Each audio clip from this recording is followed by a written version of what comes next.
Hey everybody, welcome to another model building workshop. I am Mr. Allen coming to you from my basement workshop here in Providence, Rhode Island on behalf of the Community Libraries of Providence.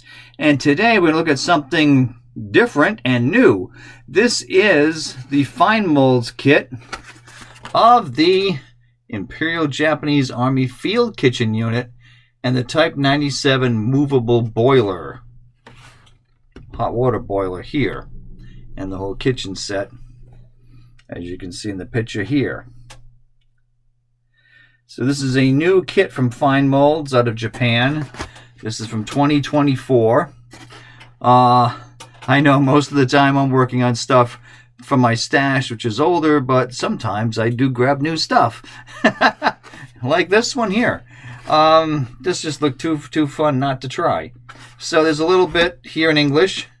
It says, in the Japanese Army, meal preparation was mainly done with rice cookers, but field cooking tools and cooking implements capable of producing about 300 meals an hour for large groups were also used. The Type 97 boiler vehicle is a mobile water heater. So it says here, gives you a list of the paint numbers. I believe that's Gunzi Sanyo paint numbers, or Mr. Color. I think it's the same thing, which is there. On this side, it shows you a little diorama there somebody did.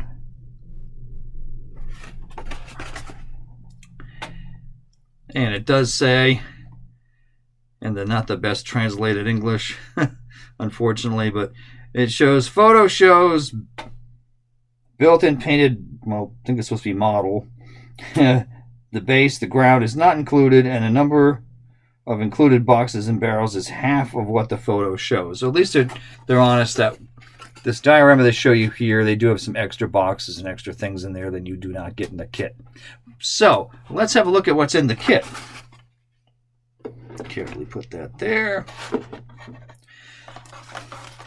Now I really enjoy Fine Molds kits. They're not always the easiest to find here in the US, and they tend to be a little pricey here, but they are fun. If you haven't tried one, it's worth trying because I think these are pretty good kits. One drawback, though, at least with this one and a few others I've done, is that lots of great text, but I do not read Japanese. And I suppose I could try some translating software to scan that and see if I can get it translated. But at the moment, we're going to have to go a little blind here. So you get your typical fold out. And Fine Molds, I think, is really good at their quality of paper they use. And the instructions are pretty clear, even though it's not always all in different languages for the rest of us in the world. But there's usually enough to get by with.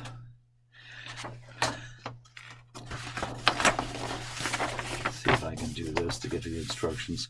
So we start right away here on working on the boiler unit. This is a horse-drawn boiler. And there's quite a bit of steps to it. And as you look carefully, you'll notice there's quite a number of decals that go on this machine. Very tiny decals. We'll look at the decal sheet in a moment. But they're there to label all of these different parts of the vehicle and the tank. You have an option for the chimney here. If you want it in travel mode or if you want it set up in the field cooking, you can put that chimney either up or down.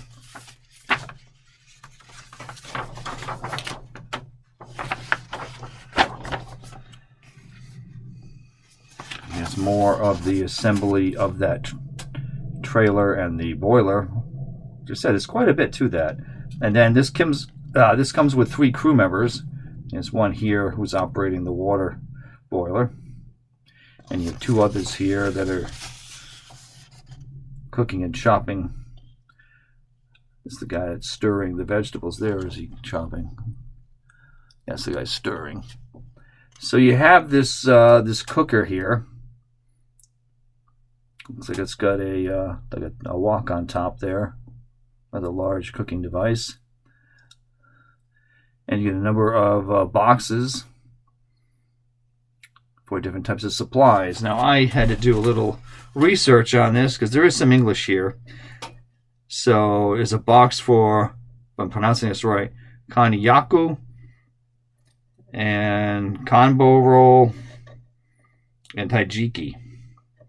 So what I was finding out is a lot of this tends to be different types of seaweed-based or kelp-based food sources that they were using.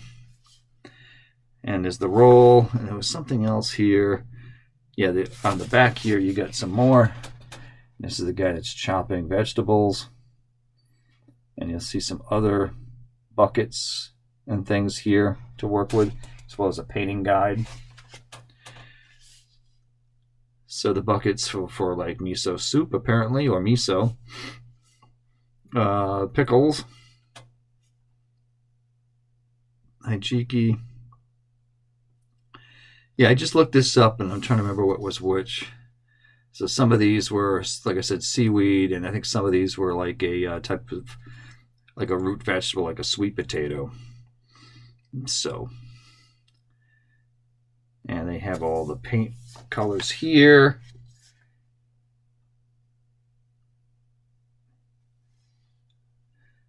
Again, these are not explained too well. Gunzi Sangyo seems to be the majority of what these are. And I'm thinking this chart here, I'm going to guess that this chart here is for Tamiya paint colors. Looks like that they're numbers and their equivalents for different things here. And it seems like you could do, at least from the box art, it looks like you could do the Japanese Army uniforms in the traditional khaki color, but you could do the shirts white like they have them here, or khaki. Now I think you'd even be able to do an Asian, mainland Asian, probably the green uniforms as well, depending on where you want to station these troops, because there's a lot of options as to where you want to put this field kitchen. So there are some choices for how to paint the boiler and the cooker. So it does mention that the boiler mechanism would be in the standard Japanese Army khaki color, which I'll show you in just a second.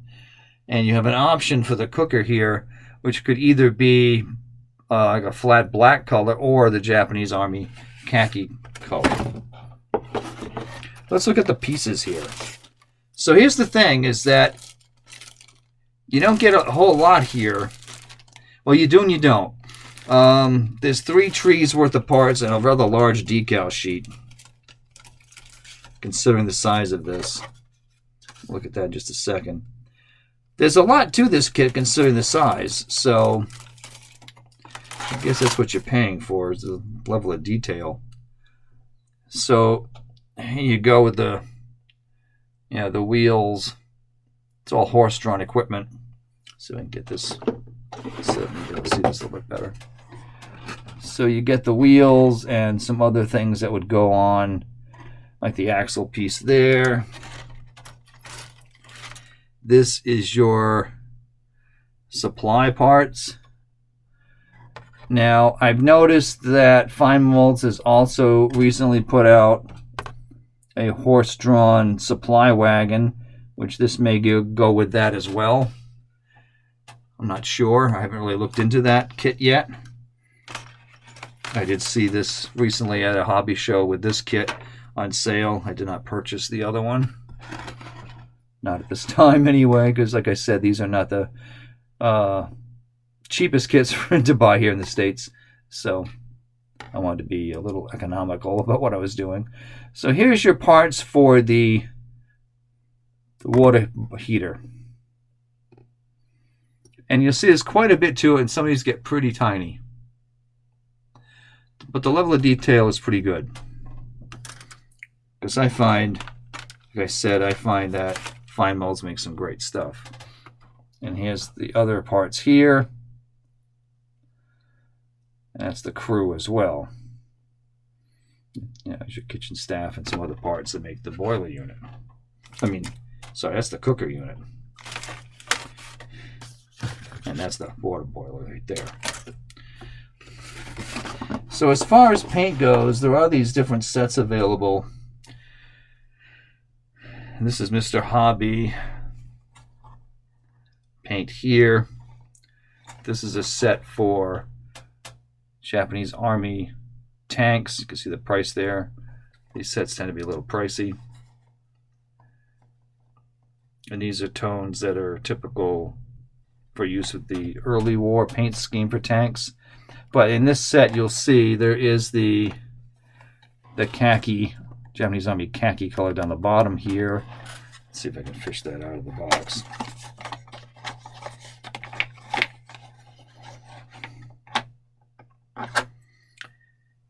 Yes, it's kind of a, if you're used to Tamiya colors, this is kind of a combination of like earth and khaki, maybe a little red brown, so it's an interesting color. That's the standard base color for a lot of Japanese equipment. Like the trucks would be in that color, cars, cannon would tend to be in this shade. There's another set here if you're into AV Vallejo. Again, you can see the price tag on that. Of course, there's a lot of paint in this particular set. These are airbrush colors and acrylic. Again, this is the early pattern, although this paint scheme was used throughout the war, even though, so it says early and late, but there was a change to these paint colors in the later half of the war. It really gets into it. Yeah, it does get into it here. So I don't know if this one comes with the Army khaki. It looks like it does. I would say one of those tones is. But you'll see that if you're doing tanks, very quickly here, there's two different sets there. There's the top and the bottom one. The early one had quite a number of paint tones on it, where the later half of the war, they just used three tone of like a, parched grass color, just kind of almost a yellowish. So it doesn't really look like it in that photo, but but that's sort of a color. There's a green and a black brown, dark brown. And the early war colors were earth green, earth brown, a blue green, a pale brown, and then that yellow, those yellow bands that tended to snake across it as an attempt to block up and divide the shape to make it more complicated to know which direction the vehicle was going in. But in any case, what you're looking for here is the Army khaki color. And there are different ways you can mix that up, and I think I might say that here. Japanese Army khaki. No, it does not give an equivalent other than the Mr. Color versions. So you may have to look up how to mix up that color to get that tone. But anyway, this is the newest kit from Fine Molds. Like I said, this one in the horse-drawn supply wagon, which maybe at some point I'll pick that up. We'll see.